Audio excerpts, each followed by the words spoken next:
What's up, everybody? This is your girl, Ms. Entertainment, and welcome to my world. So the televised murder of George Floyd sparked worldwide outrage and protest. Many races banding together saying no more. Now, most of the protest has been peaceful, but there has been some looting, there has been some violence, and there has been some deaths. Some people say burning down the city is the only way to get movement in the cause of what's going on with Black Americans. Some say, let's continue down the path of being peaceful. So what do you think? Peace or no peace? So I'll be talking to two ladies that has a pulse on the community, an ear on the street, to find out exactly what they think. So stay tuned. Let's talk about it. This is your girl, Ms. Entertainment. I am your host for Let's Talk About It. So welcome to my world. We're getting ready to start in 5, 4, 3, 2, 1. Let's go. She's an author, speaker, photojournalist, and host. Please welcome Amanda Cooper. She is the host of Two Comedians and a Bucket Show on DWC Internet Radio on Sundays from 6 to 8 p.m. Please welcome Brenda McCray. Thank you. Welcome, ladies. Thank you so much for joining me in this trying time, I guess. That's a good way to explain it. We're just gonna jump right in. So we was talking about, all three of us have been talking about, and seeing all the protests that's been going on, and it's just some has been looting, some has been peaceful, some just violence and just craziness. So Amanda, I know you've been at ground zero. Tell me some of the things that you've witnessed. I've witnessed a lot of people out there positively protesting, and I think that that's important to focus on as well, because I think when something destructive does happen, we tend to gravitate more towards that narrative.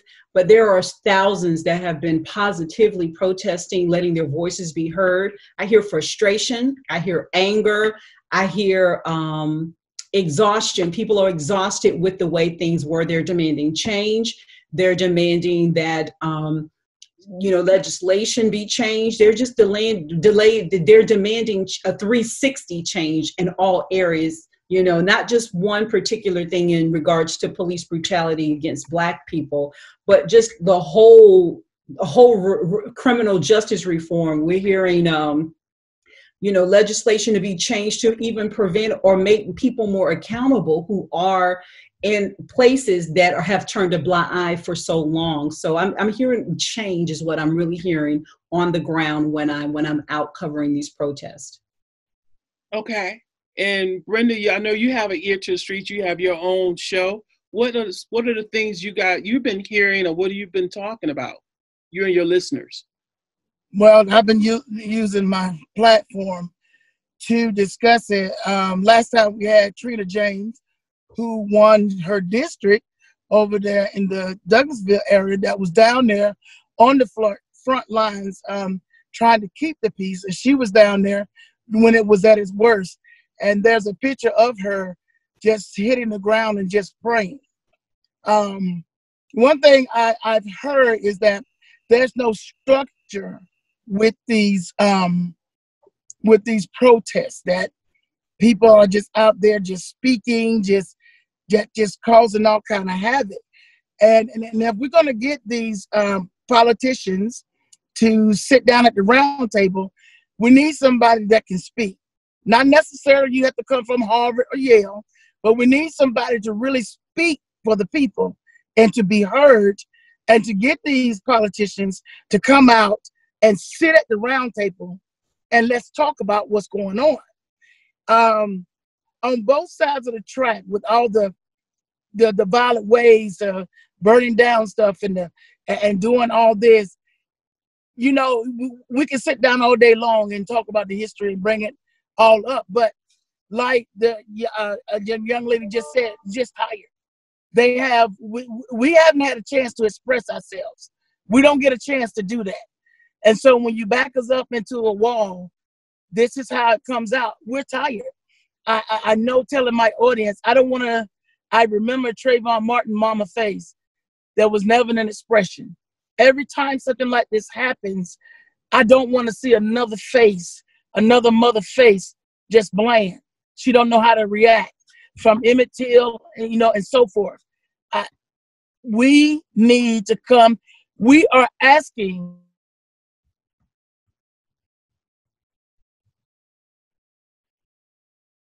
the police. Somebody needs to hit the training. Something is very wrong in the training department. So they need to reform that. Because to my understanding, 8 police have left the police force. We still need to be protected. Right. So we need to fix some things. Well, I just want to say something you said earlier. I have to respectfully disagree. You said there's not a lot of organization when it comes to people protesting that you've seen. I've been on the ground, and there are a few that may be kind of not as organized as others, but for the most part, they do come together. I was just recently at the Wendy's the day after they burnt it down after the shooting of Rashard Brooks. And when I went down there were just people all over the place with megaphones, just talking and you know, but at the end of the day, they collectively came together and they decided to march to the Atlanta precinct peacefully. But that was the only time that I've seen, like, for an organized protest that was kind of slightly unorganized. But for the most part, I've covered quite a few, and they've all been organized. They've all had speakers. They all had a message, and they've all had some sort of direction on what they wanted to accomplish for that particular protest. So I'm not quite sure exactly which ones you're referencing, but the ones that I've been covering, you know, when I've been out on the streets, they've all been organized. People know what they want, and they're demanding justice. It was just we had a couple of callers call in and said that the organization, you know, that people were just yelling and just screaming. But let me ask you a question, since you like down there on the front lines, when all the chaos start, what is making a march that starts out good? What makes it turn bad? Well, I can only speak from the first day that it happened. I believe that was, what was that? May 29th, something around that time. That Friday, when I went down to Centennial Park, it was thousands of people, just large groups. And for the most part, it was several different protests going on all at the same time. The largest one was in Centennial Park, and it was very organized. Or community leader Marcus Coleman was there, Attorney Gerald Griggs. I mean, just so many people, activists and community leaders were organizing that peaceful protest. And when I say peaceful, people take that like, oh, they're singing Kumbaya, Negro spirituals. No, they're demanding justice. They're just not aggressively demanding, fighting and looting or anything of that nature. So I want to be clear. Peaceful doesn't mean, not protesting in a positive way to demand justice. Then on the outside near the CNN building, there were thousands of people, and they were more aggressive. They were up in the officer's face. They were yelling and screaming. They were, and the officers stood stone-faced. And it was a lot of police presence, but I don't think that they were prepared for what happened. It's one of the techniques that I believe they use is exhaustion. If you start a protest at 3 and you go hours and hours and nothing happens, there tends to be, especially in Atlanta when we're not used to this type of aggression, people just kind of let their guard down. Okay, it's almost over. They'll be going home soon. So when I went back up there around, I want to say 7-ish, 7:30-ish, 8 maybe, they were gathered around the CNN icon. And I saw that they had started spray painting it. And escalated with people, honestly, who I know for sure, like everybody's been reporting, they were not from Atlanta. I worked for a very popular radio station here. And they didn't know what the name of those call letters were. Wow. So that's what a lot of people were saying, that they a lot of the looting and all the destruction was not of people that was from Atlanta. Those were people that was out of town. They were involved, I'm sure, but I don't believe it was organized by them. And they were right. They had bottles. They kept giving you bottles of water. And I'm thinking, why would somebody come urge you to drink a lot of water? Because there's no place to use the bathroom. So you can take your boy home somewhere. You could take that bottle and throw it at police. You could take that bottle and throw it at businesses. That was my interesting. Mm-hmm. So I do have Brenda kind of touched on something. So let me ask this question here. So compared to, I guess, the civil rights movement, do you think that this is a little bit more destructive, or is it pretty much the same? What are your thoughts on there? Brenda, did you want to go first? You go ahead. You go ahead. Well, I interviewed Atlanta City Councilman Antonio Brown the other day. And he said that I asked him the same question, and I think he said what I was thinking. He said it's a balance of both. What does that mean? A balance of they're using peaceful protesting, with the civil rights movement, but there's also that part that's chaos and destruction, and that's what I've heard on both sides. One person, one party might one protest, they're peacefully protesting, and the other, they're saying they only hear us when we break and when we're looting, when we're rioting. They only hear us. Change only happens when we are destructive. So I think it's a balance of both of those movements at the same time, collectively working together, because one thing that I find interesting is things have changed, legislation have changed. People are more open to listen now, in my opinion, because of the destruction and the global awareness that's going on all over the world, not just here in the States, but all over the world. And I think when you do take a brick and you go and you knock out the windows in Lenox Mall, that wakes somebody up in the middle of the night, as opposed to maybe a mall in an area that is predominantly, low income Black and brown people. Right. Yeah. So that's another question I was going to talk about is we have such a big world outcry of what's really going on, and people truly, it seems like, more woke, empathizing with us as Black Americans and what we're going on over here. What are y'all thoughts about the outcry from the world itself, people overseas protesting and out here saying, Black Lives Matter? Well, I have a friend in the Philippines, as well as a friend in over there in Taiwan. And when I say the world is watching, and it confuses them. It's like, well, what's going on? They got plans to come here, but it's total chaos. And the world wants to know what's going on. And I think the world collectively, they're tired too. They know that Black and brown people are over here, and it's been a forever going on thing. And their hearts just go out to us. I mean, for real, their hearts just go out to us. And I think it's a time of revealance. Something is going to break, because we never been in this capacity. We got the whole world behind us. Something needs to be fixed, because this never in my lifetime that I thought anything like this would happen. We knew things do happen, wars and disagreements between countries, but not this, not just solely police brutality and racism that would touch a world like this. So I'm hoping that because this has happened, like she's talking about, that there's some reform going on, I hope they do come to the round table. Somebody needs to finally make a move. We always make a move. We always make the first move, but they got to be willing to come meet us. That's my thing. I like to know. I want more emphasis on the leaders. The leaders need to do this, because Keisha Bottoms, she's doing the best that she can do. I know she probably feels like at this point she might be losing a sitting. She's doing the best she could do with what she got. But we got so much going on in this pandemic. It's like, where do you start?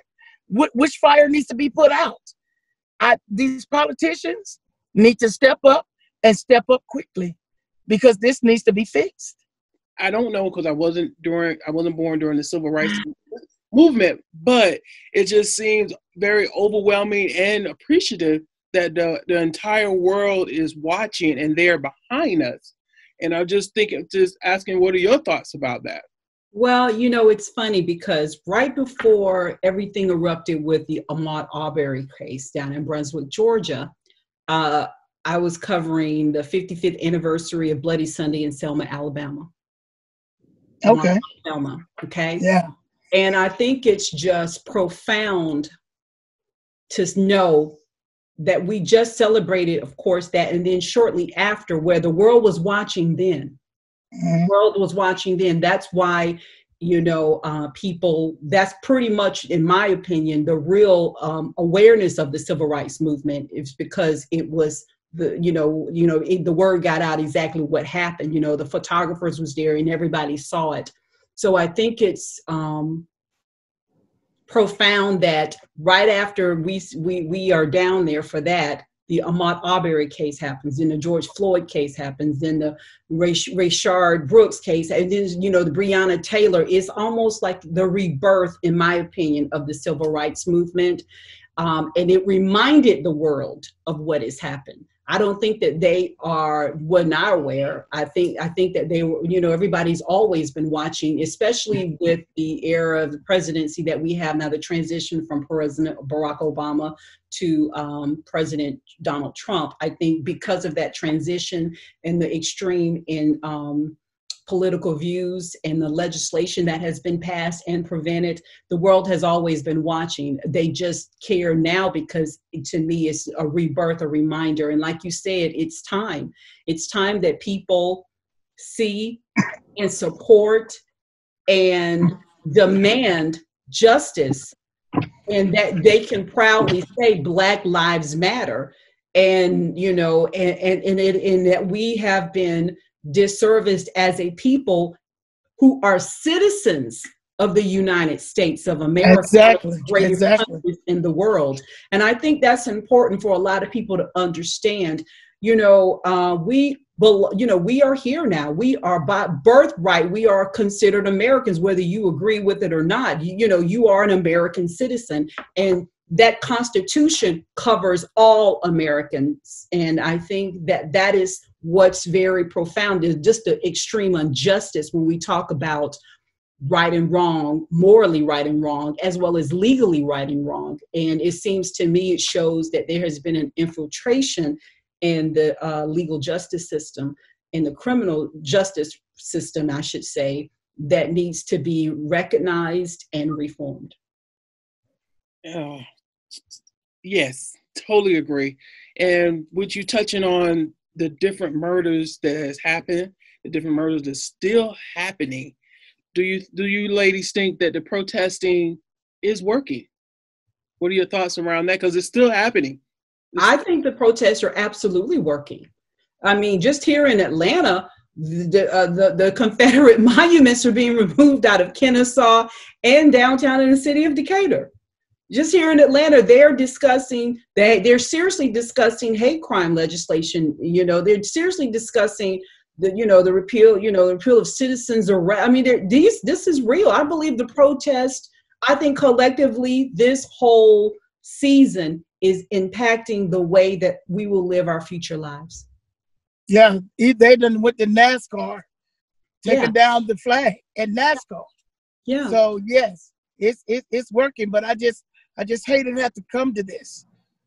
But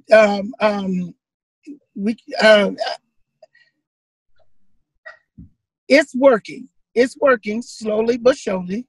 It's working, and after a while, the legislators, the politicians, they all gonna have to come out of hiding. They all gonna have to come out of hiding and change a lot of things. But for us, the police department, I think they need to revise their training. It's the training department. We know how it goes. When things go wrong in a department and the whole company is they always go back to the training. They need to revise that. Maybe don't shoot to kill. I'm not saying don't protect yourself as an officer. Right. So what has changed? Because it's been murder after murder after murder. What about this one that you guys feel that was the spark to make actual change? Because we've been getting murdered by cops since a minute. Like I was saying, it touched, in my opinion, it touched the heart of a human being. It didn't matter what color you were, what a political affiliation you were, even what faith you're from or what part of the world you're from. To see a man non-aggressively handcuffed, lying on the ground, begging for his life, and his mother, telling them, they are killing me, you are killing me, I cannot breathe. And to see no mercy, no forgiveness, no empathy, no compassion. I think that if you are human and you saw that and you are, it touches you. It touches you in a place, in a place where you have no point but to yield to the call and the demand for justice. That's just my opinion. Well, I'm trying to figure something out here. After Floyd, then we have this with this young man. Then there was a hanging also in another part. So it was two. Yeah. So I'm trying to figure out. It keeps going on and on. How do we stop it? They see it. The world sees it. So how do we stop it? How do we fix this? I mean, we need solutions with the police department. Well, I think when it comes to from an HR perspective, years I've spent in learning development and training, and I know the terms that sometimes is used when there is a lot of when something is not working productively. You either scorch the ground, water the plants, or you prune the garden. So it either has to be one of the things. You just completely start over from scratch and just get rid of everything, wipe it clean and start again. Or you water the grass, you figure out, pull the weeds and figure out exactly what is dead and what is still living and what can be nurtured and grown. So I think at this point where we're at now, you can't necessarily prevent every death or prevent every shooting, but you can start to re-examine the grassroots of the problem from a deeper level. You can go down just from recruiting alone. I know I saw something in social media, and I'll try to find it during the conversation. Let me pull it up because I thought it was interesting how they said how certain countries hire their police officers. And as a result, here, I have it here. It says, and I don't know if this is factual. Like I said, I haven't done the research, but this is something that I saw posted on social media. So I'm not quite sure if this is accurate or not. But it said in Norway, they require 3 years of training to become a police officer. Between 2002 and 2016, they had 4 fatalities caused by police. In Germany, it says here, they require 2 years of training to become a police officer. And as a result, 267 people have died by police shootings since 1990. It says here in Finland, a 3-year degree is required to become a police officer, and 7 people were killed by police between 2000 and 2018. Again, I have not researched this. I don't know if this is factual, but I'm just showing, hearing this is something I saw posted on social media. And it says in the US, all you need is a high school diploma and approximately 21 weeks of training. Right. And 1,004 people were killed in 2019 alone. Right. Those are big numbers. So I think it's a bigger issue than just stop killing people, do this differently. I think it comes down to even recruiting. So final thoughts. What do you guys think as far as what needs to be what is next? So Brenda, I'll let you go, and Amanda, you can close it out. What is next? What is next is that come to the table. Each side put out what they want to go on. We as a people, we let them know what we want, what kind of reform we want, and they as politicians react. We have to come to a meeting. We have to fix this, but let's fix this together. You want our votes? You want our input? You want us to be in the community? Well, be there for the community. What's next is to fix the issues. And we're on the start. And that's saying a lot. We are on the start. Okay. Amanda, final thoughts. Final thoughts. I think the next step is to continue protesting, to continue marching. This is not a moment, as Jeezy said yesterday on the March on Georgia.